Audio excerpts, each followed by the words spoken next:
पिछले वाले क्लास में हम लोगों ने अपना टॉपिक खत्म किया ओम्स लॉ को, और ओम्स लॉ का सिंपल सा हमारा फॉर्मूला क्या था, V equals to I R. ठीक है, चलिए तो ओम्स लॉ में कोई दिक्कत नहीं है, उसके अंदर हम लोगों ने सवाल भी बनाया था। तो आज ओम लॉस को पीछे छोड़ते हुए, यानी कि ओम्स लॉ तो हमारा कंप्लीट हो गया, तो ओम्स लॉ को आज हम लोग नहीं करेंगे, बल्कि ओम्स लॉ हम लोग कर चुके हैं, उसमें कोई डाउट नहीं है। चलिए कोई डाउट नहीं है, तो आज हम लोग अपना अगला टॉपिक डिस्कस करेंगे। टॉपिक का नाम है factors on which the resistance of a conductor depends.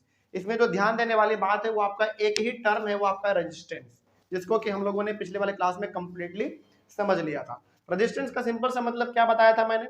Resistance का सिंपल सा मतलब होता है कि वो हर कंडक्टर का एक ऐसा प्रॉपर्टी होता है जो कि इलेक्ट्रॉन के मूवमेंट को रोकना चाहता है, यानी कि रोकना। अच्छा, ऑब्वियस सी बात है कि यदि वो इलेक्ट्रॉन के मूवमेंट को रोकना चाहेगा और यदि वो रोक दिया तो क्या वो कंडक्टर हमारा पुअर होगा या गुड होगा?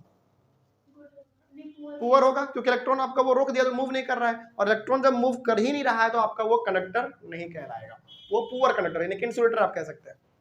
उसके बाद फिर यदि वो इलेक्ट्रॉन को नहीं रोक पा रहा है, यानी कि इलेक्ट्रॉन हमारा फ्रीली मूव कर पा रहा है कंडक्टर के थ्रू, इसका मतलब है कि वो कंडक्टर हमारा गुड कंडक्टर होगा।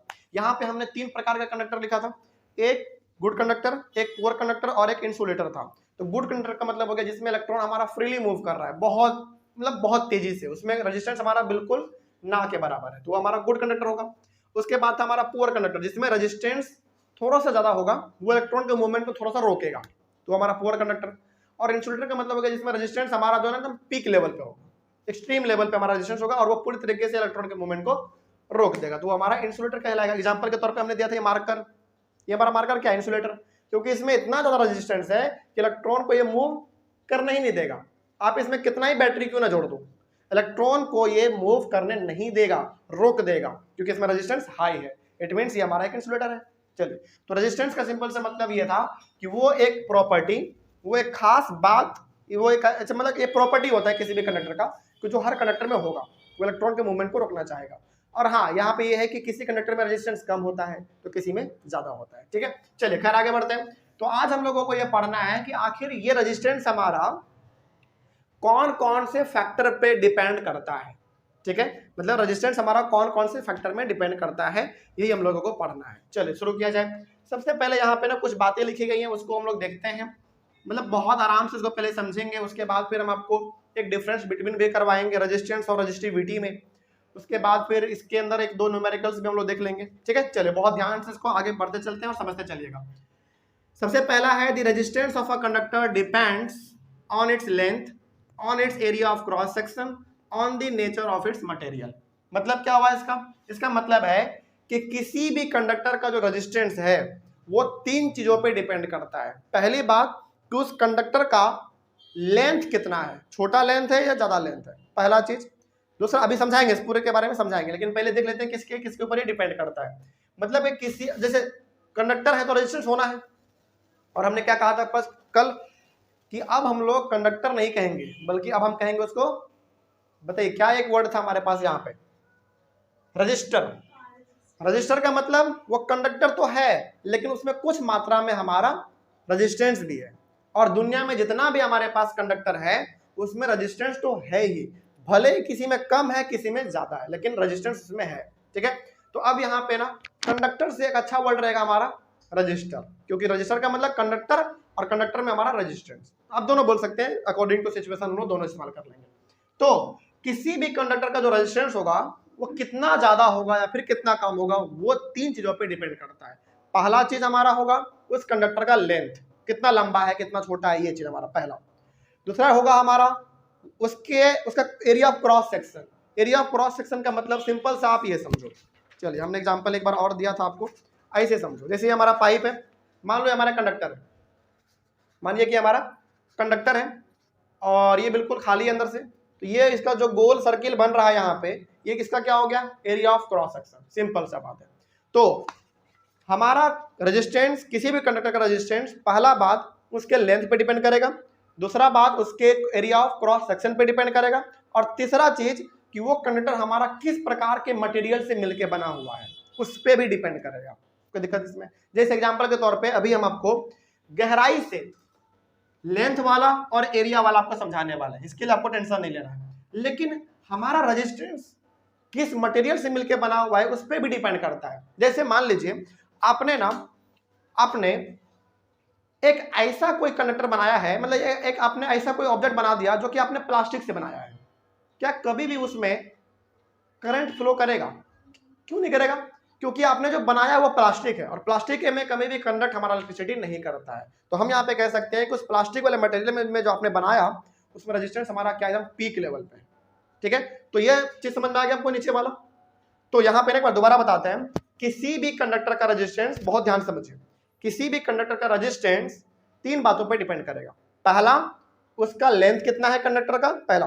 दूसरा, उसका एरिया ऑफ क्रॉस सेक्शन कितना है, और तीसरा, वो किस प्रकार के मटेरियल से मिलकर बना हुआ है। ठीक है, किस प्रकार के मटेरियल से मिलकर बना हुआ है, इसका मतलब हो गया यदि आप प्लास्टिक के मटेरियल से एक नया चीज बना देते हैं तो ऑब्वियस सी बात है उसमें हमारा रेजिस्टेंस हाई होगा, क्योंकि प्लास्टिक में कभी भी हमारा करंट फ्लो नहीं करता है। ठीक है, तो मटेरियल पे भी हमारा डिपेंड करता है। लेकिन इसमें ना आपको जो ध्यान देने वाली बात है वो 2 चीजों पे ध्यान देना है आपको। हालांकि जब भी आपसे पूछा जाए तो आप तीनों बताइएगा, लेकिन हमारा इसमें 2 बहुत इंपॉर्टेंट है। वो कौन कौन सा देख लीजिए ध्यान से, मार्कर मेरा। ये वाला बहुत इंपॉर्टेंट है आपके लिए, और ये वाला आपके लिए बहुत इंपॉर्टेंट है। यही दोनों हमको समझाना है, और यहां से लेकर यहां तक में हमारा पूरा इन्हीं दोनों के ऊपर बात हुआ है।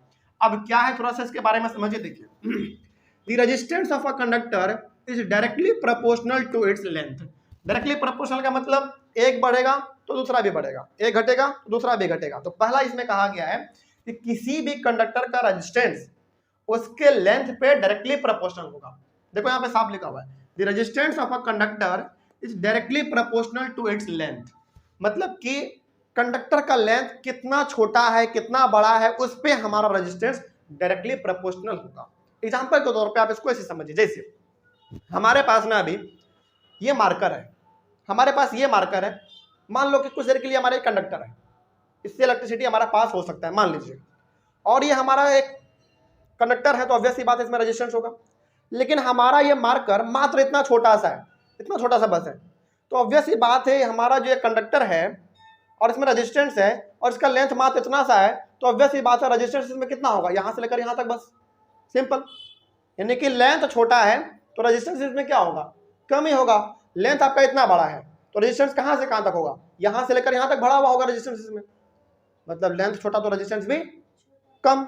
अब हमारे पास ना एक ये वाला कंडक्टर है, मान लीजिए इतना बड़ा है हमारे पास कंडक्टर।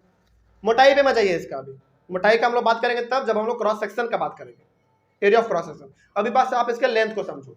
अब हमने क्या कर दिया, हमारे पास ये मार्कर था, इस मार्कर का लेंथ हमारा छोटा था तो ऑब्वियस ये बात है इसमें रेजिस्टेंस इस पॉइंट से लेकर इसी पॉइंट तक होगा, इतना ही दूर तक, बस सिंपल। लेकिन अब हमारा कंडक्टर इतना बड़ा है, इसका लेंथ यहां से लेकर यहां तक है, इसका मतलब हो गया कि यहां से लेकर यहां तक हमारा रेजिस्टेंस इसमें होगा। तो बताइए, लेंथ हमारा छोटा था तो इसमें रेजिस्टेंस भी हमारा कम था, लेंथ हमारा बड़ा है तो इसमें रेजिस्टेंस भी क्या होंगे, ज्यादा होगा। सिंपल सी बात है। तो पहला चीज समझ में आ गया। तो सिंपल से यहाँ पे ये कहा जा रहा है आपसे कि किसी भी कंडक्टर का जो रेजिस्टेंस है वो उसके लेंथ पे डिपेंड करता है। लेंथ छोटा होगा तो रेजिस्टेंस भी कम होगा, लेंथ बड़ा होगा तो रेजिस्टेंस भी उसमें ज्यादा होगा, हर पॉइंट पे होंगे उसमें रेजिस्टेंस हमारे, कोई दिक्कत इसमें। तो इसको हम लोग कैसे लिख सकते हैं मैथमेटिकली, आर मतलब रेजिस्टेंस, ये साइन किसका है, डायरेक्टली प्रोपोर्शनल का, आर यानी कि resistance is directly proportional to length, ये एल है हमारा लेंथ, कोई दिक्कत। इसको हमने अपना इक्वेशन नंबर फर्स्ट मान लिया। ओके, चलिए आगे बढ़ते हैं। फिर कोई दिक्कत नहीं ना इसमें। आप ऐसे बड़ा सिंपल से समझो कि यदि कंडक्टर का लेंथ छोटा होगा तो उसमें रेजिस्टेंस भी हमारा कम होगा, क्योंकि लेंथ ही छोटा है तो कितना रेजिस्टेंस होगा भाई, उसके बाहर थोड़ी होगा, अंदर ही होगा। लेकिन अब आपने क्या कर दिया, कंडक्टर का साइज आपने बढ़ा दिया, लेंथ आपने बढ़ा दिया। ऑब्वियस ही बात है जितना बड़ा आपका कंडक्टर होगा उतने दूर तक आपका उसमें क्या फैला हुआ रहेगा, रेजिस्टेंस फैला हुआ होगा। It means resistance is directly proportional to its length. ठीक है, आगे बढ़ते हैं। लेंथ बड़ा तो रेजिस्टेंस भी बड़ा, लेंथ छोटा तो रेजिस्टेंस भी कम होगा उसमें। ठीक है, आगे अगला ये भी बहुत इंपॉर्टेंट है। The resistance of a conductor is inversely proportional to its area of cross section. Area of cross section यानी कि किसी भी कंडक्टर का एरिया ऑफ क्रॉस सेक्शन कितना है उस पे हमारा रेजिस्टेंस डिपेंड करता है, वो भी कैसे, इनवर्सली। एग्जांपल के तौर पे आप इसको ऐसे समझिए, जैसे आपको मालूम है कि कंडक्टर के अंदर हमारा इलेक्ट्रॉन होता है और वो मूव भी करता है, ठीक है। लेकिन अब आप इसको ऐसे समझिए, जैसे हमारे पास अब सपोज कीजिए कि ये कंडक्टर है, इसका देख लो पहले एरिया ऑफ क्रॉस सेक्शन बहुत छोटा सा है, ये हमारा कंडक्टर है, समझना बहुत ध्यान से, बहुत इंपॉर्टेंट है, इनवर्सली प्रोपोर्शनल है इसमें। ये हमारा कंडक्टर है और इसका एरिया ऑफ क्रॉस सेक्शन बहुत ही छोटा सा है और हम चाहते हैं कि हमारा इलेक्ट्रॉन इधर से इधर मूव करे। तो चूंकि इसका एरिया ऑफ क्रॉस सेक्शन बहुत ही छोटा सा है और इसमें जो रेजिस्टेंस है ना, मतलब कि इसमें ये इसका हमारा एरिया ऑफ क्रॉस सेक्शन छोटा है, पहली बात। दूसरी बात, इसमें रेजिस्टेंस होगा, ठीक है। अब इसमें यदि हमारा इलेक्ट्रॉन इधर से इधर मूव करना चाहेगा ना, तो बहुत ही धक्का खाते खाते वो बाहर निकलेगा। मालूम है क्यों? क्योंकि इसका एरिया ऑफ क्रॉस सेक्शन बहुत ही छोटा सा है। आप इसको ऐसे समझिए कि एक रूम में ना 1000 आदमी पैक है, ऐसे समझो। एक मीटिंग हो रहा था और उस मीटिंग में 1000 आदमी ना मीटिंग को अटेंड कर रहा था। अचानक किसी ने बोल दिया कि मीटिंग में क्या रखा हुआ है, हॉल में बॉम्ब रखा हुआ है और गेट मात्र खुला हुआ छोटा सा, जिसमें से एक ही आदमी पास हो सकता है। तो बताइए आदमी में ज्यादा क्या होगा? आदमी में एकदम बहुत तकड़ा हो जाएगा, पहले हम निकलेंगे, पहले हम निकलेंगे, पहले हम निकलेंगे, क्योंकि बॉम्ब का सवाल है भाई, फट सकता है। तो यहाँ पे वही चीज है हमारा, इसमें रेजिस्टेंस बहुत है लेकिन एरिया ऑफ क्रॉस सेक्शन क्या हमारा छोटा है। तो ज्यादा क्या है इसमें हमारा रेजिस्टेंस, यानी कि एरिया ऑफ क्रॉस सेक्शन इसमें इतना छोटा है कि रेजिस्टेंस हमारा ये मतलब उसको ना इतना ज्यादा है इसमें रेजिस्टेंस कि उसको बाहर ही नहीं निकलने दे रहे। आप इसको दोबारा ऐसे समझो, सबसे पहले इंपॉर्टेंट है ये, इसलिए हम तो इसको बार बार समझा रहे हैं। पहली बात, यहाँ पे कंडक्टर है, ये इसका एरिया ऑफ क्रॉस सेक्शन है, ठीक है। इसमें रेजिस्टेंस हमारा इतना ज्यादा है कि इसको ना इलेक्ट्रॉन को धीरे धीरे बाहर निकलने देगा। बोलो क्यों? क्योंकि इसका एरिया क्रॉस सेक्शन छोटा है और ऑब्वियस ही बात है, एरिया क्रॉस सेक्शन छोटा है, इसका मतलब है कि हमारा इलेक्ट्रॉन धीरे धीरे बाहर निकलेगा और धीरे धीरे बाहर निकलने का मतलब है कि रेजिस्टेंस उसको जकड़ के बैठा हुआ है। कहाँ भैया तुम धीरे धीरे निकलो बाहर। तो यहाँ पे हम कह सकते हैं कि resistance is inversely proportional to area of cross section, यानी कि एरिया ऑफ क्रॉस सेक्शन हमारा कम है तो इसके अंदर हमारा रेजिस्टेंस बहुत ज्यादा है। रेजिस्टेंस ज्यादा होने का हम लोग कैसे पता कर लिए? क्योंकि इलेक्ट्रॉन को जल्दी मूव ही नहीं करने दे रहा इधर, ठीक है। लेकिन अब क्या करेंगे हम इसका, देखो ध्यान से, एरिया ऑफ क्रॉस सेक्शन हमने बढ़ा दिया, इतना बड़ा कर दिया हमने, तो बताइए इलेक्ट्रॉन को क्या अभी भी रोक पाएगा ये? अब तो हमने इसका मुंह बड़ा कर दिया तो अब इलेक्ट्रॉन हमारा बहुत तेजी से बाहर निकलेगा। It means area of cross section आपने बढ़ा दिया तो रेजिस्टेंस हमारा क्या हो गया? घट गया। और रेजिस्टेंस घट गया इसीलिए हमारा इलेक्ट्रॉन आराम से बाहर निकल पा रहा है। कोई दिक्कत इसमें? चलो, तो ये हो गया हमारा इनवर्सली प्रोपोर्शनल का। तो यहाँ इसमें आप ये समझ गए कि यदि आप एरिया ऑफ क्रॉस सेक्शन घटा देते हैं, एरिया ऑफ क्रॉस सेक्शन यदि आप घटा देते हैं, यानी कि इसको आप छोटा कर देते हैं, इसमें रेजिस्टेंस आपका बढ़ जाएगा। कैसे आपने पता किया कि रेजिस्टेंस इसमें बढ़ गया? कैसे पता किया आपने? केवल हमने बोल दिया इसलिए नहीं, बहुत इंपॉर्टेंट है, समझो, दोबारा समझाता है। एरिया ऑफ क्रॉस सेक्शन आपका बहुत ही छोटा सा है, हम कह रहे हैं कि इसमें रेजिस्टेंस आपका बढ़ गया। इसको आप ऐसे समझो कि एरिया ऑफ क्रॉस सेक्शन हमारा छोटा है, इसका मतलब है कि इलेक्ट्रॉन ये बहुत ही धीरे धीरे बाहर निकलेगा और धीरे धीरे बाहर निकलने का मतलब है कि रेजिस्टेंस उसको जकड़ के बैठा हुआ है। इसका मतलब रेजिस्टेंस ज्यादा था इसीलिए तो हमारा इलेक्ट्रॉन इसमें धीरे धीरे बाहर निकल रहा है। ये पहला बात हुआ हमारा। अब हमने क्या कर दिया, इसके एरिया क्रॉस सेक्शन को हमने बढ़ा दिया, इतना बड़ा हमने कर दिया। एरिया क्रॉस सेक्शन जैसे हमारा बड़ा हुआ, ऑब्वियस सी बात है अब हमारा इलेक्ट्रॉन बिल्कुल फ्रीली मूव करेगा, उसको रोकने वाला कोई जल्दी है नहीं। इट मीन्स आपने एरिया क्रॉस सेक्शन बढ़ा दिया तो रेजिस्टेंस क्या हो गया? घट गया। और रेजिस्टेंस इतना घट गया कि इलेक्ट्रॉन को वो रोक ही नहीं पा रहा है, आराम से हमारा इलेक्ट्रॉन सारा बाहर निकल जा रहा है। कोई दिक्कत इसमें? तो इसमें आप एरिया ऑफ क्रॉस सेक्शन को बढ़ा रहे हैं तो आपका रेजिस्टेंस घट जा रहा है, एरिया ऑफ क्रॉस सेक्शन को आप घटा दे रहे हैं तो रेजिस्टेंस आपका बढ़ जा रहा है, ठीक है। यही हमारा है इनवर्सली प्रोपोर्शनल का डेफिनेशन यहाँ पे। तो क्या लिखा हुआ है इसमें? देखो, the resistance of a conductor is inversely proportional to its area of cross section. Area of cross section को आप बढ़ाएंगे, रेजिस्टेंस आपका घटेगा। एरिया ऑफ क्रॉस सेक्शन को आप छोटा कर देंगे, रेजिस्टेंस आपका बढ़ जाएगा, ठीक है। चलिए आगे बढ़ते हैं। इसको हम लोग कैसे लिख सकते हैं? रेजिस्टेंस ये डायरेक्टली प्रोपोर्शनल का साइन होता है, लेकिन जब भी हम लोग यहाँ पे 1 बाई समथिंग कुछ लिख देते हैं, इसका मतलब इन दोनों में कैसा रिलेशन होता है? इनवर्स रिलेशन होता है। तो इन दोनों में कैसा रिलेशन है? इनवर्स रिलेशन है। तो इसको लिखने का तरीका हमारा ये होता है। तो यहाँ पे रेजिस्टेंस हमारा लेंथ के डायरेक्टली प्रोपोर्शनल था, आप लेंथ को बढ़ाओगे रेजिस्टेंस भी बढ़ेगा, लेंथ को घटाओगे रेजिस्टेंस भी आपका घटेगा। एरिया ऑफ क्रॉस सेक्शन वाले में आपको थोड़ा सा समझना ये था कि यदि आपका एरिया ऑफ क्रॉस सेक्शन थोड़ा सा बड़ा होगा तो ऑब्वियस ही बात है इलेक्ट्रॉन हमारा फ्रीली उससे मूव करके बाहर निकल जाएगा। और इलेक्ट्रॉन हमारा फ्रीली मूव करके बाहर निकल जा रहा है, इसका मतलब रेजिस्टेंस उसमें बहुत कम है, जिसके वजह से वो इलेक्ट्रॉन को रोक नहीं पा रहा है। तो आपने क्या किया, एरिया ऑफ क्रॉस सेक्शन बढ़ा दिया तो रेजिस्टेंस क्या हो गया, घट गया, तभी तो हमारा इलेक्ट्रॉन बिल्कुल फ्रीली मूव कर पा रहा है, उसको रोक नहीं पा रहा है वो, ठीक है, ये हो गया हमारा। लेकिन आप क्या कर रहे हैं, एरिया ऑफ क्रॉस सेक्शन को आप घटा दे रहे हैं, क्या अभी भी आपका इलेक्ट्रॉन फ्रीली मूव कर पाएगा? आपने उसका मुंह छोटा कर दिया है तो वो बहुत ही धीरे धीरे बाहर निकलेगा, और धीरे धीरे बाहर निकलने का मतलब है कि रेजिस्टेंस ने उसको जकड़ के पकड़ा हुआ था। कोई दिक्कत इसमें? चलिए, तो इस तरीके से आपने ये वाला भी समझ लिया। अब कंबाइन करो आप दोनों इक्वेशन को, इसको भी और इसको भी। अब जरा ध्यान से समझिए, ये आपका रेजिस्टेंस है, ये भी रेजिस्टेंस है, दोनों रेजिस्टेंस है, तो दोनों रेजिस्टेंस के बदले हमने यहाँ पे आर लिख दिया। यहाँ पे डायरेक्टली प्रोपोर्शनल का साइन है, यहाँ पे डायरेक्टली प्रोपोर्शनल का साइन है, दोनों की जगह पे हमने ये लिख दिया। अब आप इन दोनों को कंबाइन करो तो L और 1/a को मल्टीप्लाई करो, सिंपल सा, L इंटू 1/a क्या निकलेगा, L/a। तो क्या हमने वही लिखा यहाँ पे L/a, बस। तो हमने क्या किया, दोनों को आपस में कंबाइन किया है, बस। और आगे बढ़ते हैं। अब यहाँ पे हमने आपको बार बार बताया है कि जब भी हम लोग इस प्रकार के साइन को हटाते हैं तो इक्वल टू का साइन देते हैं, और कुछ अलग से हम लोग उसको लिखना पड़ता है उसमें। जैसे आपने कल देखा था कि V इक्वल्स टू क्या होता है, I होता है, आपने सॉरी V डायरेक्टली प्रोपोर्शनल होता है करंट के।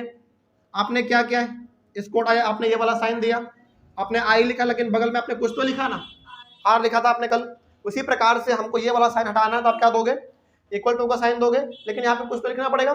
तो हम लोग अकॉर्डिंग टू टॉपिक यहाँ पे क्या लिख देंगे, ये वाला साइन देंगे। अब ये वाले साइन को लिखने में भी बहुत सारे बच्चों को दिक्कत होता, बताते हैं ये क्या है। देखो ये ना साइन बिल्कुल P के जैसा लगता है, लेकिन ये P है नहीं। देखो ये P है नहीं। P आप कैसे लिखते हैं, P आप ऐसे लिखते हैं, लेकिन इसको कैसे लिखोगे, ऐसे नीचे से जाओ, ऐसे कर दो इसको। इन दोनों में क्या फर्क नहीं है, फर्क है, थोड़ा सा फर्क है। ये P ना कुछ ऐसा लग रहा है आपको, देखो बहुत ध्यान से, लेकिन ये वाला क्या ऐसा है नहीं। इसको कैसे लिखोगे, सिंपल से ऐसे जाओ, ऐसे कर दो। बताते हैं क्या है, इसको हम लोग कहते हैं रो, RHO, रो बोलते हैं रो, लेकिन रिप्रेजेंट करते हैं इस तरीके से, ठीक है। तो आप इसको ध्यान में रखिएगा, बहुत इंपॉर्टेंट है ये। आगे बढ़ते हैं। तो वेयर यानी कि इस वाले फॉर्मूले में हमारे पास ये जो वो क्या है, रो है। वेयर ये हमारा रो है, is a constant and it is called the resistivity of the conductor. और देखो ध्यान से, अब ये जो आप देख रहे हैं इसको हम लोग बोलते क्या है, रो बोलते हैं। लिखेंगे कैसे इसको, इस तरीके से। और ये हमारा कंडक्टर का रेजिस्टिविटी कहलाता है। अब आपके सामने ना एक नया वर्ड आ गया, क्या, रेजिस्टिविटी। एक हमारा होता है रेजिस्टेंस, जो कि इलेक्ट्रॉन के मूवमेंट को रोकता है, लेकिन ये हमारा क्या है, अब रेजिस्टिविटी है ये, ठीक है ना। अब इसके बारे में भी हम लोग समझेंगे क्या है, लेकिन यहाँ तक में कोई दिक्कत नहीं किसी को। चलो आगे बढ़ते हैं। सिंपल सा आप यहाँ पे है, आप यहाँ तक समझते आ रहे हैं। यहाँ पे हमारे पास एक फॉर्मूला जनरेट हुआ, यहाँ पे हमारे पास एक नया चीज आया, रो। इसको हम लोग बोलते हैं रो और लिखते हैं ऐसे, और ये हमारा कहलाता है किसी भी कंडक्टर का रेजिस्टिविटी। अब ये रेजिस्टिविटी क्या है उसके बारे में भी देख लीजिए। It is a characteristic property of the conductor. Simple सा आप ऐसे समझो, जिस तरीके से हर कंडक्टर में कंपलसरी है कि रेजिस्टेंस होगा, उसी प्रकार से कंपलसरी है कि हर कंडक्टर में रेजिस्टिविटी भी होगा। उसमें आपने क्या पढ़ा था, उसका डेफिनेशन हम आपको दिखाना चाहें तो लाइक रेजिस्टेंस का आपने डेफिनेशन देखा था, it is the property of a conductor to resist the flow of charges यानी कि इलेक्ट्रॉन थ्रू इट। ये हमारा रेजिस्टेंस का डेफिनेशन था। लेकिन रेजिस्टिविटी का डेफिनेशन क्या है, it is a characteristic property. मतलब ये हो गया, समझना बहुत ध्यान से, बहुत इंपॉर्टेंट है। रेजिस्टेंस हर कंडक्टर का प्रॉपर्टी होता है, यानी कि हर कंडक्टर में रेजिस्टेंस होगा, लेकिन किसी में कम होगा तो किसी में ज्यादा होगा। लेकिन ये जो है ना रेजिस्टिविटी, ये एकदम कैरेक्टरिस्टिक प्रॉपर्टी है, मतलब कि ये हर कंडक्टर में होना ही होना है, एकदम कंपलसरी। अब ना थोड़ा सा आपको इसमें माइंड में कंफ्यूजन हो गया होगा कि सर दोनों तो फिर भी एक जैसा ही लग रहा है। नहीं, दोनों का काम अपना अलग अलग है। इसका काम सिंपल सा आप ये समझो, कंडक्टर में ज्यादा कुछ खास नहीं होता, समझो बहुत ध्यान से। इसका काम कंडक्टर में ज्यादा कुछ खास नहीं होता, लेकिन रेजिस्टेंस का काम क्या होता है, कंडक्टर में इलेक्ट्रॉन के मूवमेंट को रोकना। कोई दिक्कत इसमें? अभी ना दोनों में हम डिफरेंस बिटवीन भी करवा देते हैं, कोई दिक्कत नहीं। आप इसको याद रख लीजिएगा, बड़ा सिंपल है। It is a characteristic property of the conductor, यानी कि हर कंडक्टर में होना ही होना है, एकदम कंपलसरी है। लेकिन रेजिस्टेंस वो भी हर कंडक्टर में होता है, लेकिन वो हमारा किसी में कम हो सकता है, किसी में ज्यादा हो सकता है। कोई डाउट इसमें? तो रेजिस्टेंस और रेजिस्टिविटी आपके सामने दो अलग अलग वर्ड आया, और दोनों के बारे में आपने आप समझ लिया है। अब दोनों के बारे में ना डिफरेंस बिटवीन में हम आपको करवा के दिखा देंगे, ठीक है। आगे बढ़ते हैं। यहाँ तक में कोई समस्या? अब थोड़ा सा इसमें और आप देख लीजिए, कुछ नया चीज है इसमें, देखिए। अच्छा, रेजिस्टिविटी और रेजिस्टिविटी हमारा क्या है, यहाँ पे यही चीज तो है, इसको हम लोग क्या कहते हैं, रो कहते हैं, लिखते हम लोग ऐसे हैं, और ये हमारा किसी भी कंडक्टर का रेजिस्टिविटी कहलाता है। तो क्या आप इस वाले फॉर्मूले से रेजिस्टिविटी का फॉर्मूला आप जनरेट करके बता सकते हैं कितना होगा? इसका फॉर्मूला रेजिस्टिविटी का फॉर्मूला बता सकते हैं क्या होगा? हमने यहाँ पे फॉर्मूला क्रिएट किया R इक्वल्स टू, यानी कि R मतलब रेजिस्टेंस, रो L बाई ए। हमने पूछा आपको ये रेजिस्टिविटी का फॉर्मूला, क्या आप बता सकते हैं इसका क्या होगा? आप इसको इधर ही रहने दो, इसका हो जाएगा RA बाई एल, क्योंकि देखो यदि आप इसको इधर रहने देते हो और ये हमारा L बाई ए है, इधर हमारा मल्टीप्लाई में इधर आएगा तो हमारा पलट जाएगा ये, तो क्या हो जाएगा RA बाई एल हो जाएगा। तो ये हमारा रेजिस्टिविटी का फॉर्मूला हुआ। ओके, लेकिन मेरे हिसाब से आप मेरा बात ये मानो तो आपको रेजिस्टिविटी का फॉर्मूला नहीं याद रखना है। मालूम है क्यों? क्योंकि चैप्टर में कम से कम आपको 10-12 फॉर्मूला मिलेगा, उससे भी ज्यादा है, बल्कि जब आपको हम पावर पढ़ाएंगे, हीट पढ़ाएंगे, है ना, heating effect of electric current पढ़ाएंगे, उसमें आपको पावर और थोड़ा सा बढ़ जाएगा, उसमें सॉरी फॉर्मूला आपका बढ़ जाएगा। तो मेरे हिसाब से ना आप मेन फॉर्मूला को बस याद रखो, उस मेन फॉर्मूला से 3-4 फॉर्मूला हमारा और क्रिएट किया जा सकता है। तो मेरे हिसाब से आप ये वाला फॉर्मूला याद रखो, R equals to rho L by A, इतना आप याद रखो। यदि आपको ये याद है तो आप ये वाला फॉर्मूला आराम से निकाल सकते हैं। क्या ये वाला फॉर्मूला हम कहीं अलग से निकाले हैं क्या? नहीं, यहीं से तो निकला हमारा। चलिए, अब आप क्या रेजिस्टिविटी का SI यूनिट बता सकते हैं? ये हमारा रेजिस्टिविटी, अच्छा एक बात बताइए पहले, ये हमारा रेजिस्टेंस का SI यूनिट क्या होता था? हमने पढ़ा था ओम। ये हमारा A किसके लिए है? एरिया ऑफ क्रॉस सेक्शन के लिए, यानी कि एरिया पूछ रहा है, और एरिया का SI यूनिट क्या होता है? Metre square. ये हमारा लेंथ है, लेंथ का यूनिट क्या होता है? मीटर। उसी प्रकार से क्या अब आप इस फॉर्मूला को ध्यान में रखते हुए क्या अब आप रेजिस्टिविटी का SI यूनिट बता सकते हैं? इसी का वैल्यू पूरा पुट करना है आपको। देखो बहुत सिंपल है, बताते हैं कैसे निकालना होता है। SI यूनिट निकालने सिखाते हैं। SI यूनिट ऑफ रेजिस्टिविटी,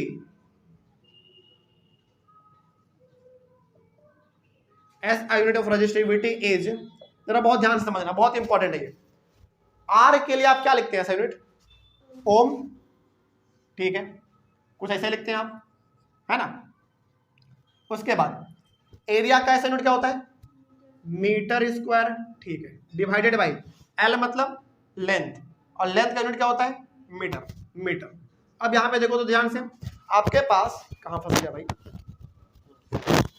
ये आपके पास रो है, सॉरी ये आपका ओम है, ये मीटर स्क्वायर मतलब 2 बार मीटर है यहाँ पे आपका, और यहाँ पे हमारा 1 बार है।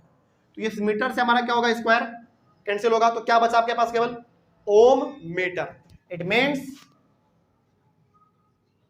ओम मीटर ही SI यूनिट होता है रेजिस्टिविटी का। अब इसमें कोई डाउट? बात समझ में आई है? चलिए, तो यहां तक आपने जो समझा है उसको हम एक बार थोड़ा सा रिकैप करवा देते हैं, क्योंकि अगला हमारा बहुत ही अब आसान सब चीज होने वाला है। देखिए सिंपल से आपको यहां पे ये याद रखना है कि रेजिस्टेंस जो है ना किसी भी कंडक्टर का, वो 3 चीज पे डिपेंड करेगा।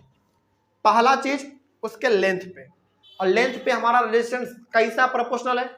डायरेक्टली प्रोपोर्शनल है। मतलब कि आप लेंथ बढ़ाओगे कंडक्टर का तो रेजिस्टेंस भी बढ़ेगा, कंडक्टर का लेंथ आप घटा दोगे तो रेजिस्टेंस आपका घट जाएगा। ठीक है, ये चीज हम कह रहे थे। उसके बाद फिर हमने बताया आपको कि कंडक्टर का जो रेजिस्टेंस है वो उसके एरिया ऑफ क्रॉस सेक्शन पे भी डिपेंड करता है। एरिया ऑफ क्रॉस सेक्शन बड़ा होगा, रेजिस्टेंस आपका कम होगा। एरिया ऑफ क्रॉस सेक्शन छोटा होगा, रेजिस्टेंस आपका ज्यादा हो जाएगा। यानी कि इसमें कैसा रिलेशन चलता है? इनवर्स रिलेशन चलता है। उसके बाद हम फॉर्मूला को इसको सॉल्व करते करते हमारे पास यहाँ पे आ गए हम लोग, और ये जो आप देख रहे हैं इसको हम लोग कहते हैं रो, RHO, रो लिखते हैं इसी तरीके से, और यही हमारा कहलाता है किसी भी कंडक्टर का रेजिस्टिविटी।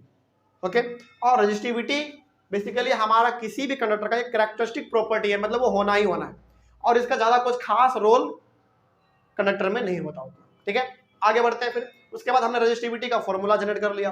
कहां से जनरेट किया भाई? यहां से किया हमने, और इसी से हमारा वो निकला हुआ है। तो वो आप नहीं याद रखना, कोई दिक्कत नहीं है, आप केवल यह याद रख लो क्योंकि ये आपका मेन है। अगला फिर इसका हमने SI यूनिट क्या होता है वो भी हमने बता दिया। आगे बढ़े अब हम लोग।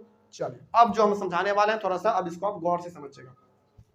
अगला दी मेटल्स एंड अलॉयज। अच्छा, मेटल्स तो समझ में आता है, अलॉय क्या होता है?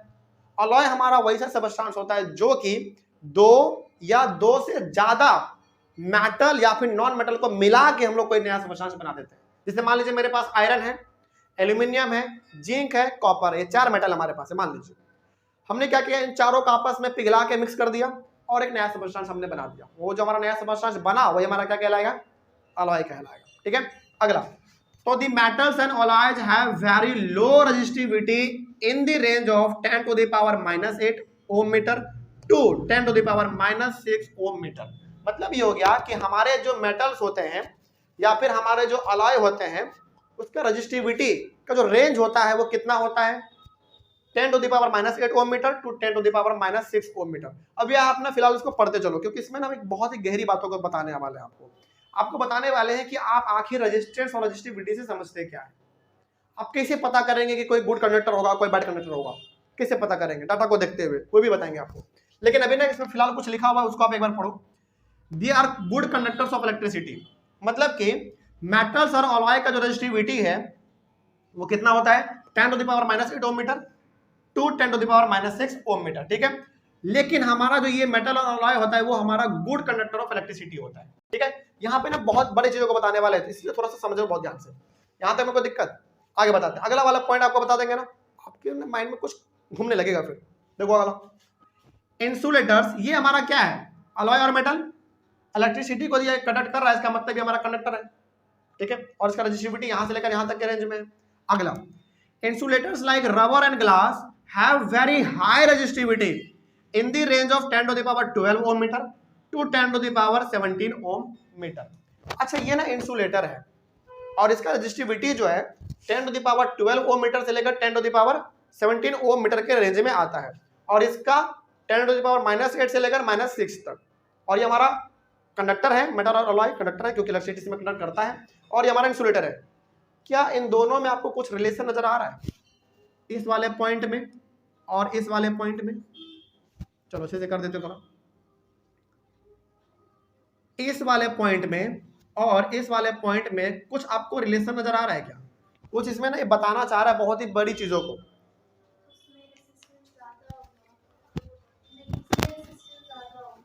किस में? इंसुलेटर में। देखो इंसुलेटर है तो कोई भी बोल देगा कि सर इंसुलेटर है, इसका मतलब इसमें रेजिस्टेंस ज्यादा होगा, क्योंकि रेजिस्टेंस ज्यादा होने का मतलब भी है वो इंसुलेटर, वो इलेक्ट्रॉन के मूवमेंट को रोक देगा, इलेक्ट्रिसिटी कंडक्ट नहीं कर पाएगा, मतलब इंसुलेटर।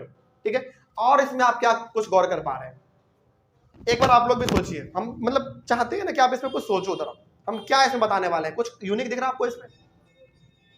देखो बहुत इसमें ना इंपॉर्टेंट चीज है, अभी हम लिख भी देंगे आपको समझने के लिए। देखो मेटल और अलॉय हमारा गुड कंडक्टर ऑफ इलेक्ट्रिसिटी होता है, यानी कि उससे हमारा इलेक्ट्रिसिटी पास हो जाता है। ठीक है, और उसका जो रेजिस्टिविटी का रेंज है ना वो 10 टू द पावर -8 से लेकर -6 तक होता है। ठीक है, इंसुलेटर आपको मालूम है कंडक्ट इलेक्ट्रिसिटी नहीं कर सकता, उसका रेंज हमारा होता है 10 टू द पावर 12 से लेकर 17 तक।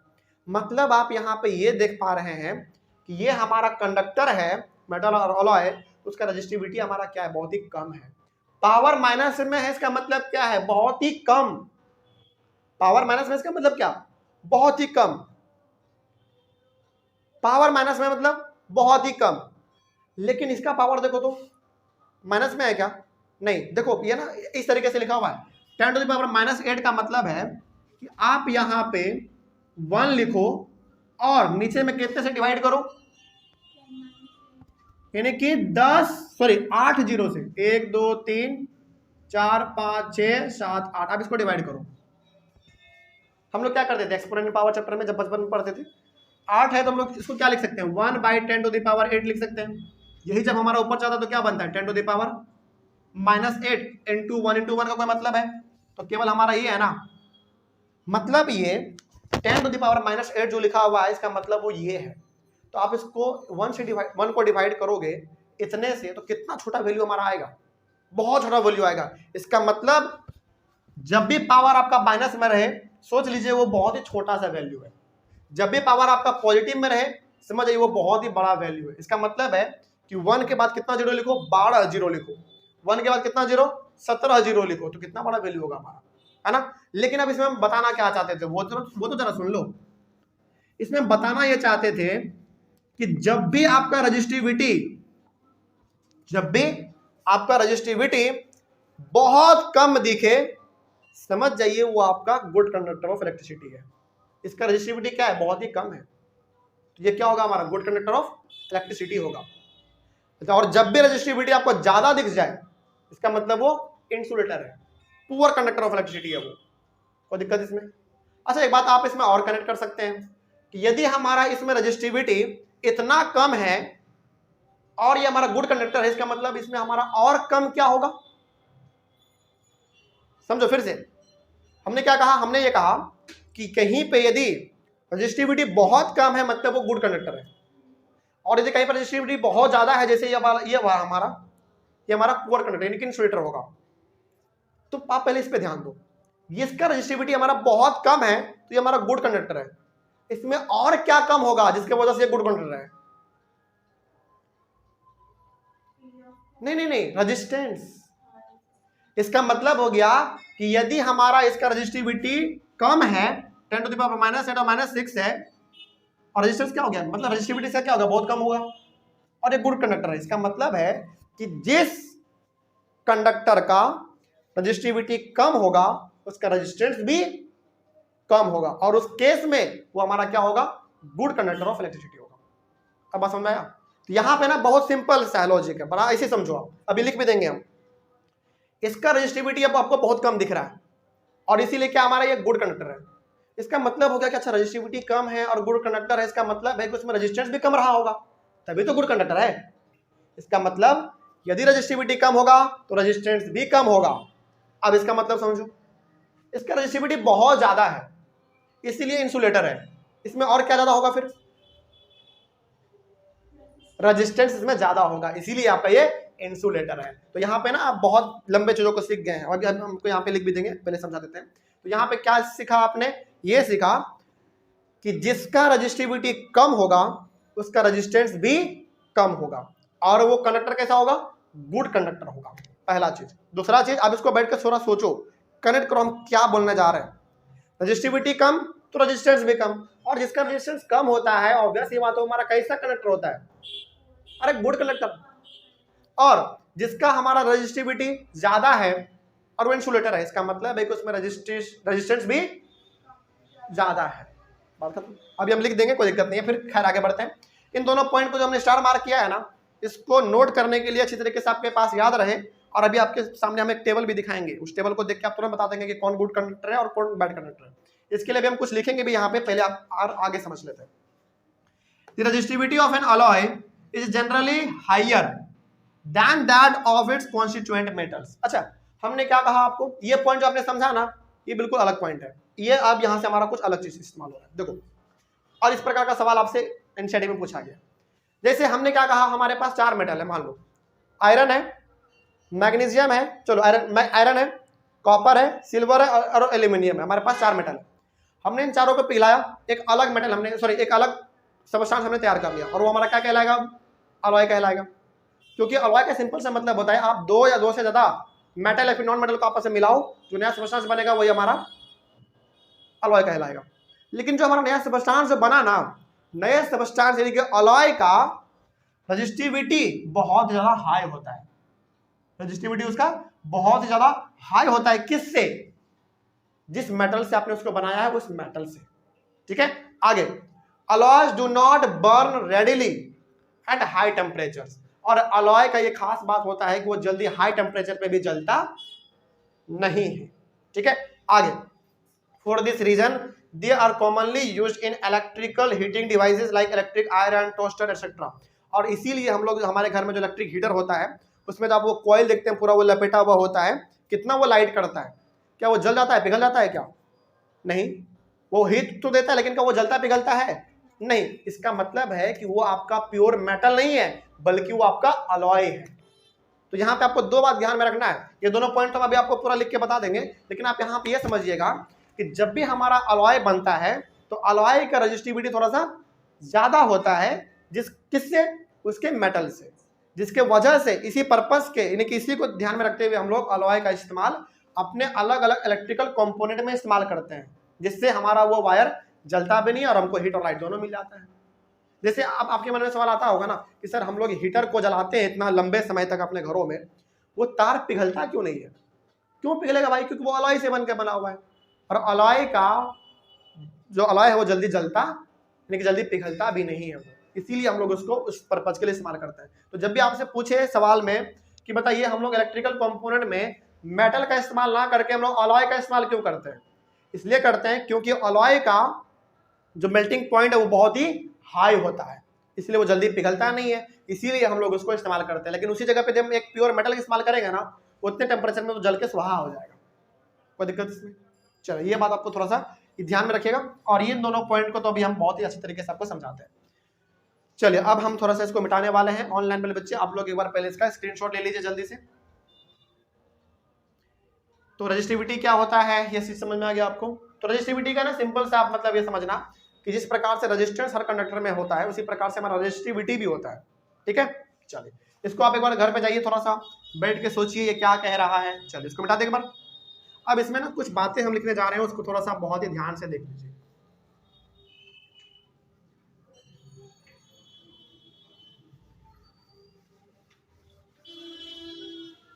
समझाने के लिए, इन दोनों पॉइंट को ज्यादा क्लियर करने के लिए हम इसमें 2 पॉइंट जो है ना हिंदी में लिख देते हैं आपके लिए, ताकि आप इसको आराम से समझ सके। देखिए बहुत इंपॉर्टेंट है और इसको नोट करके लिखिएगा, NOTE नोट, इसके बाद लिखिएगा, ठीक है। इतना लिखने के बाद पहला आप इसमें लिखेंगे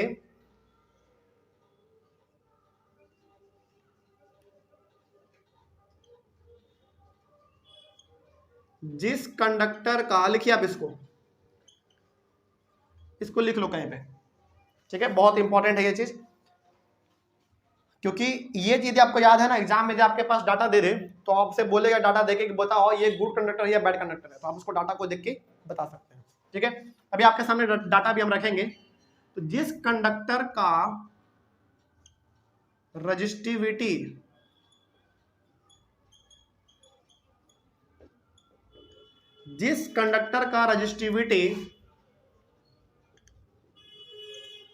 ज्यादा होगा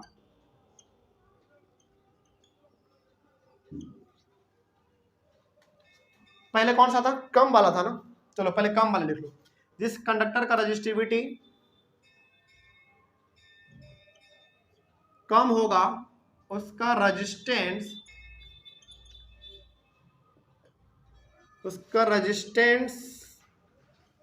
भी कम होगा,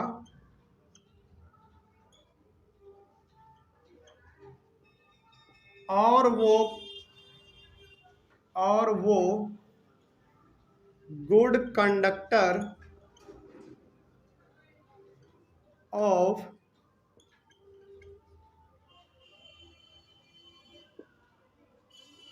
गुड कंडक्टर ऑफ इलेक्ट्रिसिटी होगा।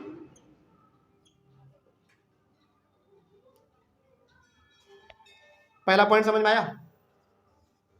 मतलब जिस कंडक्टर का रजिस्टिविटी कम होगा उसका रेजिस्टेंस भी कम होगा, और वो गुड कंडक्टर ऑफ इलेक्ट्रिसिटी होगा। जैसे आपने यहाँ पे समझा था कि इन दोनों का रजिस्टिविटी हमारा कम है क्योंकि माइनस में पावर है, तो रजिस्टिविटी कम है तो और क्या कम होगा? इसका रेजिस्टेंस भी कम होगा, और जब रेजिस्टेंस कम है तो ऑब्वियस ही बात है हमारा क्या होगा? गुड कंडक्टर ऑफ इलेक्ट्रिसिटी होगा, ठीक है। आगे बढ़ते हैं। उसी प्रकार से आप इसको और कैसे लिखेंगे सेकेंड वाले के लिए, इस वाले पॉइंट को समझाने के लिए, जिस कंडक्टर का, सब कोई लिखिएगा इसको क्योंकि ये बहुत इंपॉर्टेंट पॉइंट है। आप इसको नोट करके लिख लो ना, नोट्स में कोई दिक्कत नहीं है, आपको समझना है केवल। तो जिस कंडक्टर का रजिस्टिविटी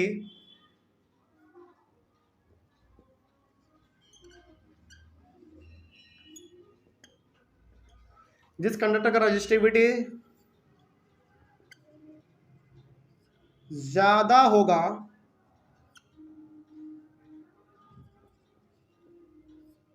उसका रेजिस्टेंस भी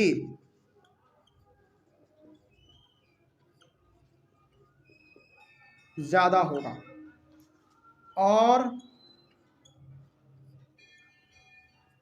और वो पुअर कंडक्टर ऑफ इलेक्ट्रिसिटी होगा। बस यही 2 पॉइंट आपको बहुत ही ज्यादा ध्यान में रखना है। जिस कंडक्टर का रेजिस्टिविटी ज्यादा होगा उसका रेजिस्टेंस भी ज्यादा होगा, और वो कैसा कंडक्टर होगा, पुअर कंडक्टर होगा इलेक्ट्रिसिटी का। इस वाले को हमने समझाया, इसमें रेजिस्टिविटी हमारा क्या है, ज्यादा है, तो इसमें रेजिस्टेंस भी ज्यादा होगा, और रेजिस्टेंस ज्यादा होगा वैसी बात, इसका मतलब ये हमारा पुअर कंडक्टर ऑफ इलेक्ट्रिसिटी है, क्योंकि वो इलेक्ट्रॉन के मूवमेंट को रोक देगा। ठीक है, चलिए अब कोई दिक्कत इसमें। अब ना हम आपको इसमें कुछ डाटा दिखाना चाहते हैं। ठीक है, देखिए आप ना टेबल निकालो जरा, जहां पे टॉपिक है आपके बुक में factors on which the resistance of a conductor depends, उसमें एक टेबल दिया गया है। जिसके पास पुराना वाला बुक है उसमें होगा टेबल 12.2, और जिसके पास पुराना वाला बुक है उसमें शायद 11.2 होगा। आप एक बार टेबल देख लीजिए, हम बेसिकली इस वाले टेबल का बात कर रहे हैं। ठीक है, इस वाले टेबल में ना कुछ डाटा दिया गया है, ये डाटा आपको याद नहीं रखना, याद रखिए, ध्यान में रहे, ये डाटा आपको पूरा याद नहीं रखना, क्योंकि इसके नीचे देखो एक नोट लिखा हुआ है, you need not memorise this values, you can use this values for solving numerical problems. तो अब सवाल है कि सर क्या एग्जाम में भी नहीं आएगा? नहीं, जब एनसीईआरटी लिख दिया तो आपका एग्जाम में भी ये डाटा नहीं आएगा, और जब भी इस प्रकार का सवाल आएगा तो डाटा पहले से एग्जाम में आपका दिया रहेगा बॉक्स में घेर के। ठीक है, ब्रैकेट में दिया हुआ रहता है। अब आप जरा हमको इसमें बताइए, चलिए आयरन और मरकरी में बेटर कंडक्टर हमारा कौन होगा? टेबल को आप जरा देखो, पहले आप सब कोई ऑनलाइन वाले बच्चे आप लोग भी टेबल को आप एक बार देखिए, उसमें आप पहले पता कीजिए कि आयरन कहां पे है और मरकरी कहां पे है। मिल गया आपको? ढूंढिए पहले आयरन और मरकरी कहां पे है, इन दोनों में आप बताओ कि गुड कंडक्टर ऑफ इलेक्ट्रिसिटी हमारा कौन होगा। बताने से पहले आप ये दोनों पॉइंट एक बार मेमोराइज कर लो पहले। जिसमें रेजिस्टिविटी कम होगा उसमें रेजिस्टेंस भी कम होगा, और वो हमारा गुड कंडक्टर ऑफ इलेक्ट्रिसिटी होगा। और कैसे पता करेंगे कि रेजिस्टिविटी किसका कम है? पावर किस में होना चाहिए? माइनस में। यदि किसी का पावर माइनस में मतलब कि रेजिस्टिविटी आपका उसका कम है, और रेजिस्टिविटी कम है तो रेजिस्टेंस भी कम है, और रेजिस्टेंस कम है तो हमारा गुड कंडक्टर है।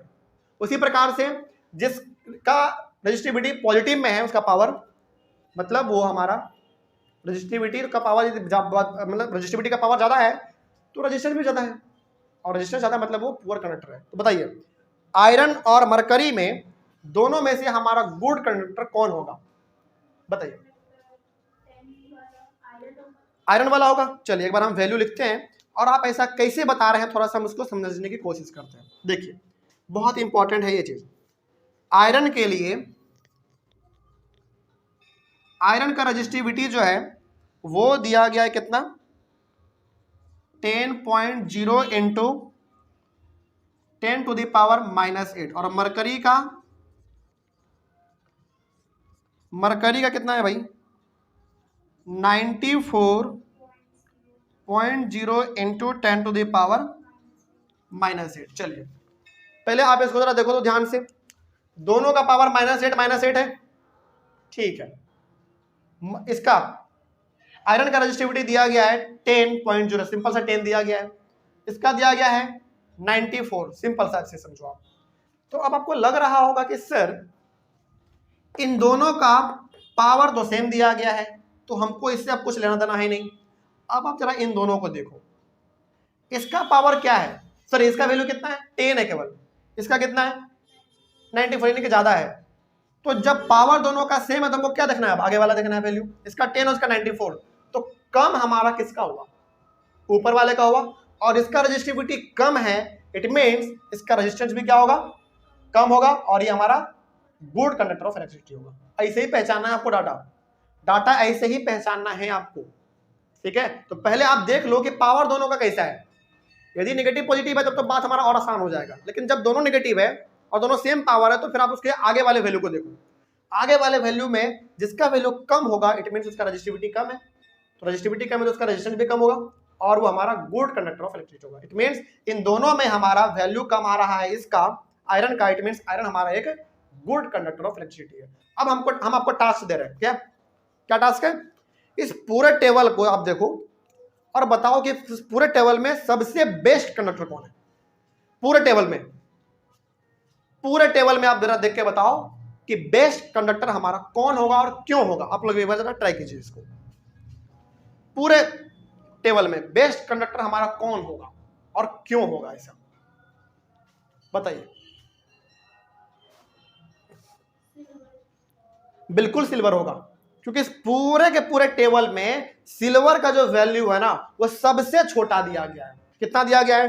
1.60 इंटू 10⁻⁻8। -8 बहुत का पावर है। अब उसको आप छोड़ो, आप उसके पहले वाले को देखो, इसका ना केवल 1.60 है।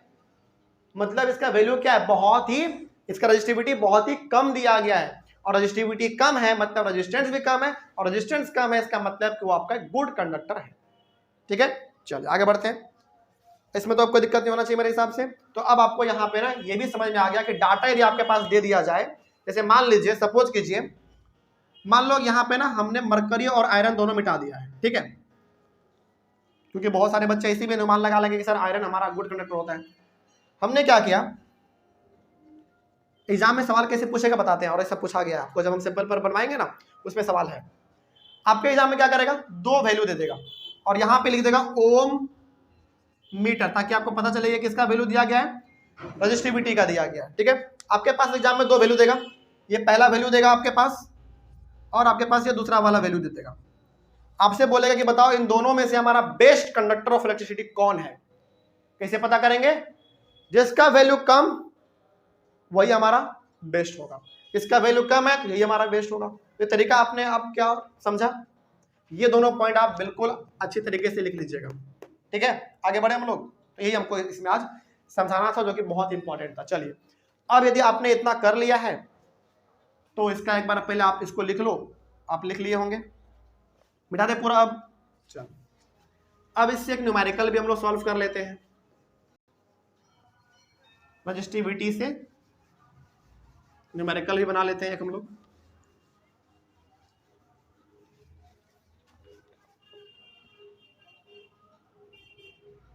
तो टेबल आपको देखने, मतलब कि टेबल आप कैसे पढ़ेंगे, कैसे समझेंगे, समझ में आ गया?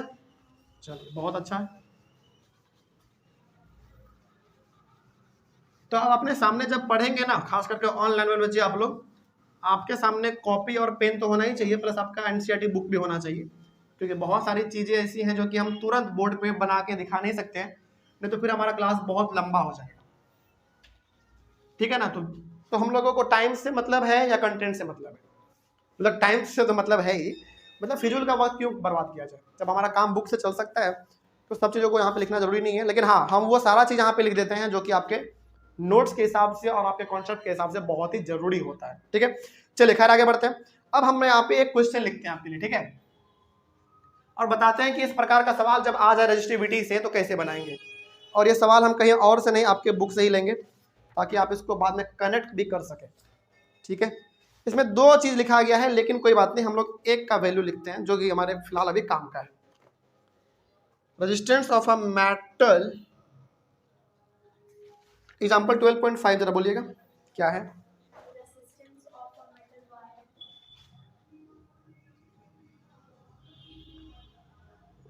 Resistance of a metal wire of length 1 meter is 26 ohm at 20 degree Celsius. आगे फुल स्टॉप है। if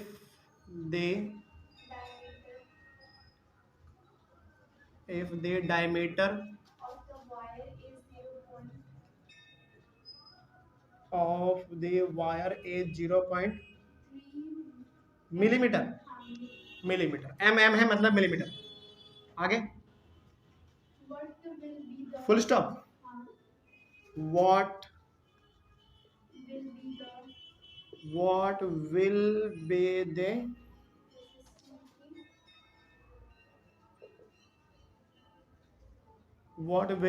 resistivity of the metal at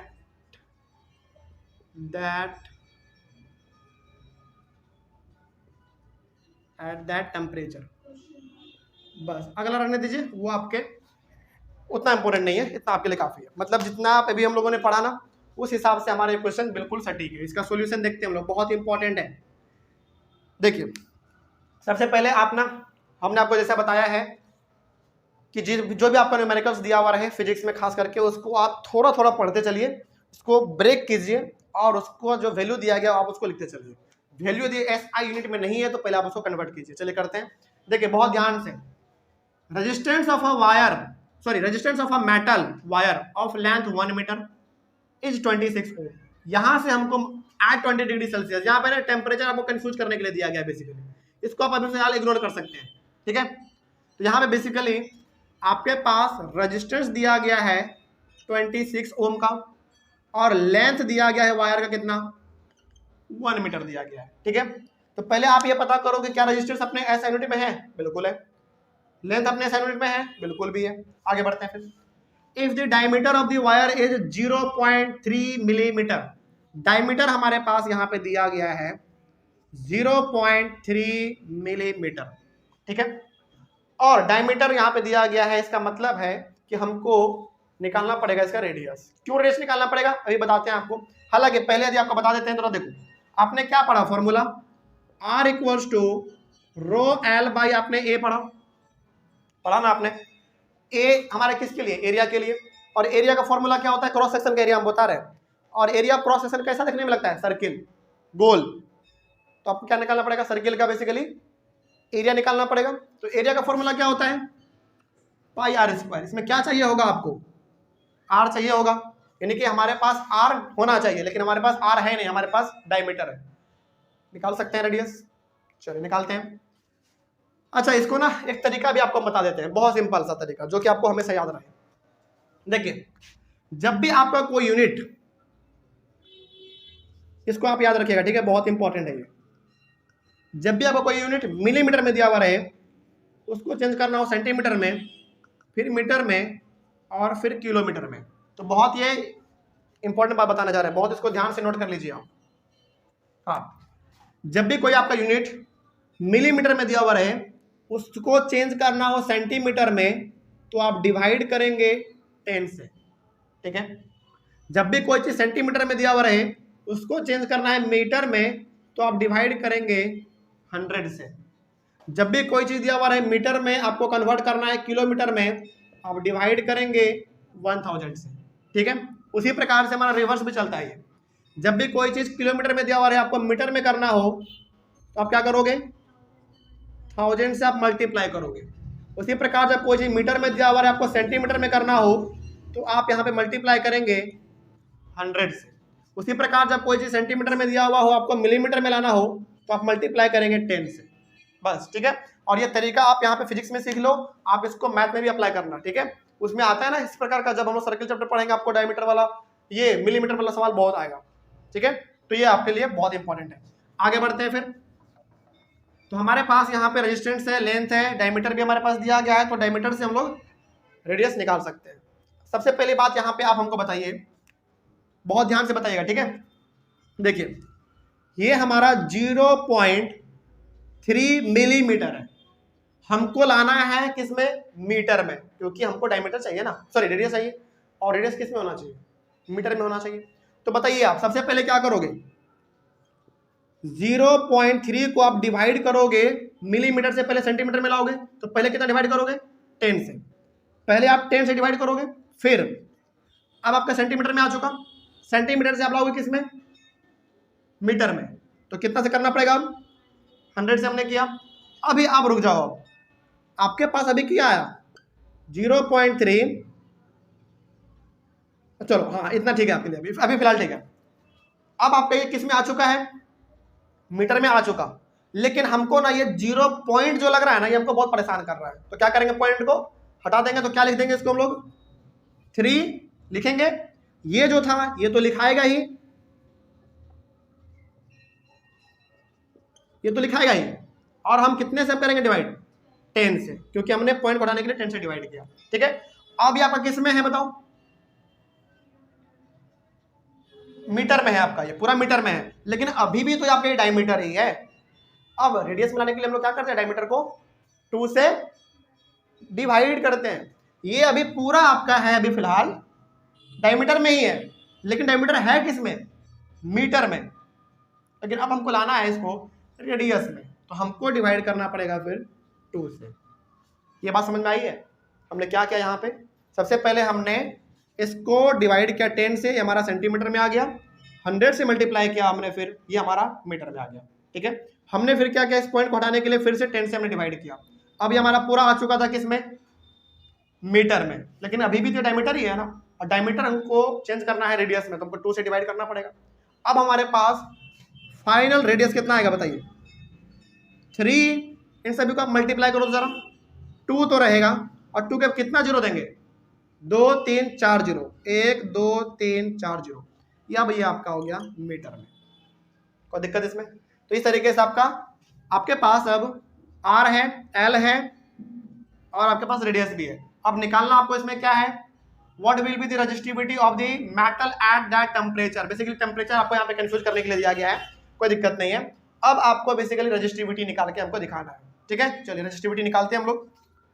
तो रेजिस्टिविटी का फॉर्मूला आप क्या लिखोगे, आपके पास फॉर्मूला था R equals to rho L by A. तो रेजिस्टिविटी निकालने का क्या लिखोगे, आर ए बाई एल लिखोगे। चल तो हम लोग यहाँ पे लिख सकते हैं hence resistivity equals to R A by L.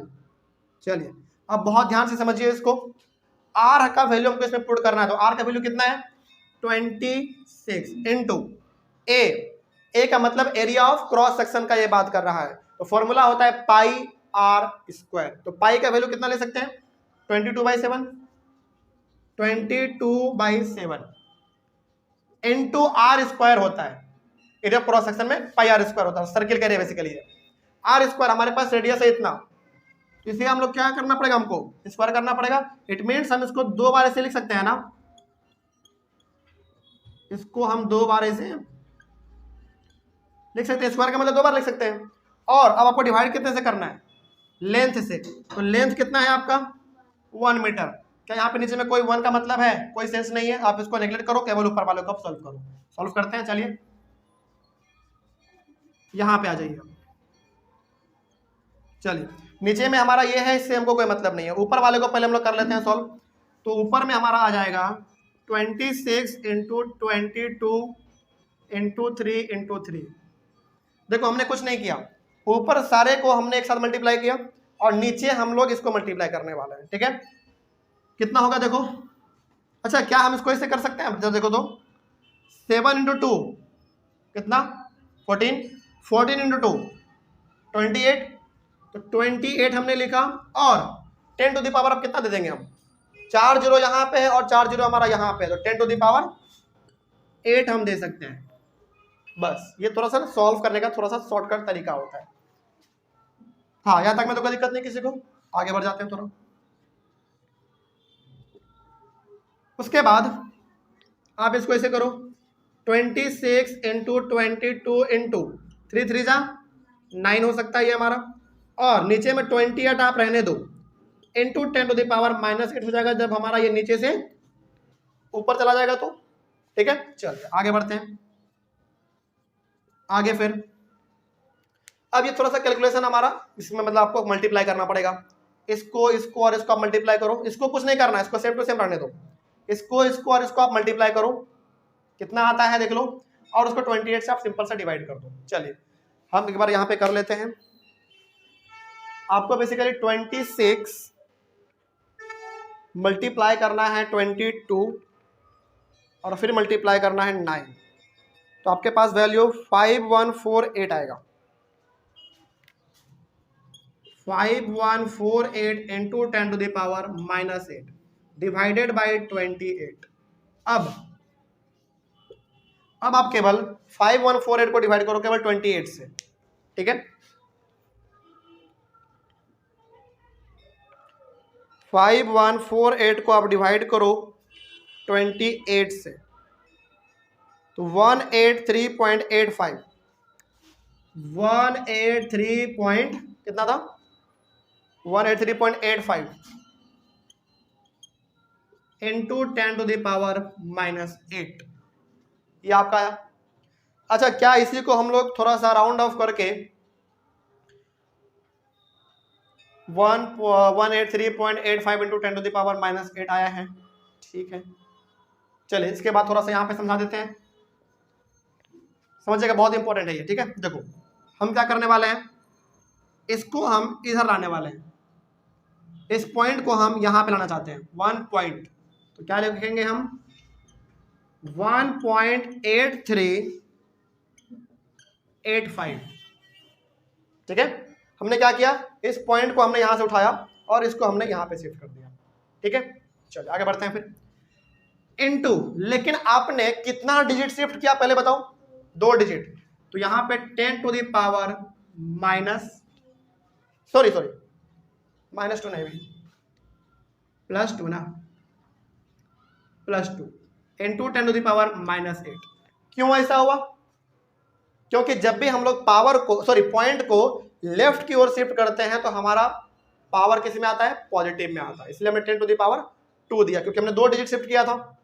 आगे इसको थोड़ा सा और सॉल्व कर सकते हैं हम लोग, सॉरी ऐसे नहीं लिखना है, P इक्वल्स टू, इसको हम लोग राउंड ऑफ करके और क्या लिख सकते हैं, देखो तो 1.8 ये ना 385 ये और आगे था हमारा, तो इसको हम लोग क्या लिख सकते हैं, 4 लिख सकते हैं, इनटू 10 टू द पावर, अब कितना हो जाएगा हमारे पास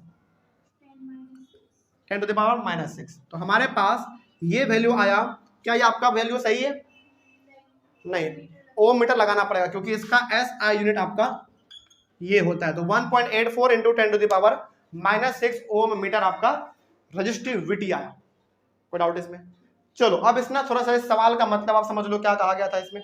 इसमें कहा गया था कि देखो आपके पास एक कंडक्टर है, मैंने कि कंडक्टर मतलब आपके पास है कोई वायर है, सिंपल सा, वायर में क्या होता है, हमारा कंडक्टर ही होता है। तो आपके पास एक वायर है, उस वायर में 26 ओम का रेजिस्टेंस है, उस वायर का लेंथ 1 मीटर है और उस वायर का रेडियस इतना है, क्योंकि आपने इतना निकाला, डायमीटर दिया हुआ था, हमने रेडियस निकाल दिया।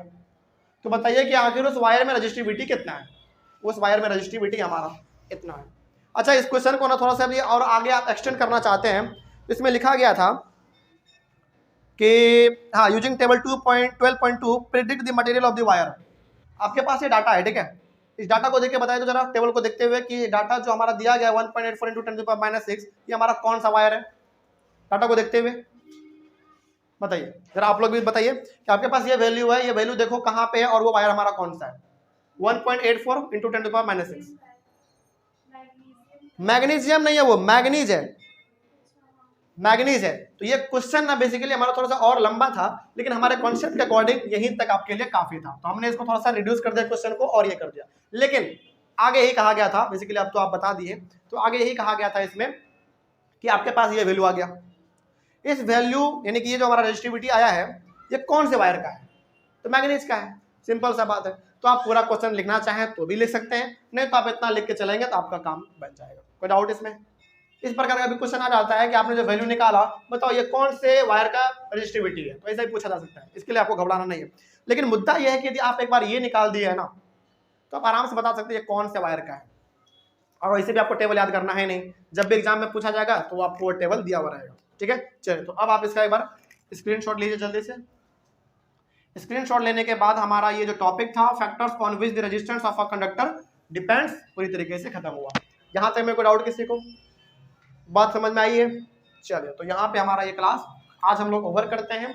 कहीं पे कोई डाउट रहा होगा तो आप लोग एक बार कमेंट कीजिएगा, और अगले वाले क्लास में हम लोग अपना नया टॉपिक शुरू करेंगे। टॉपिक होगा हमारा resistance of a system of resistors. इसमें बेसिकली हम लोग 2 कॉम्बिनेशन के बारे में पढ़ते हैं, सीरीज कॉम्बिनेशन और पैरेलल कॉम्बिनेशन। ये भी बड़ा मजेदार कॉन्सेप्ट है, इसको हम लोग अपने अगले वाले क्लास में शुरू करेंगे। तब तक के लिए thank you very much and have a nice day.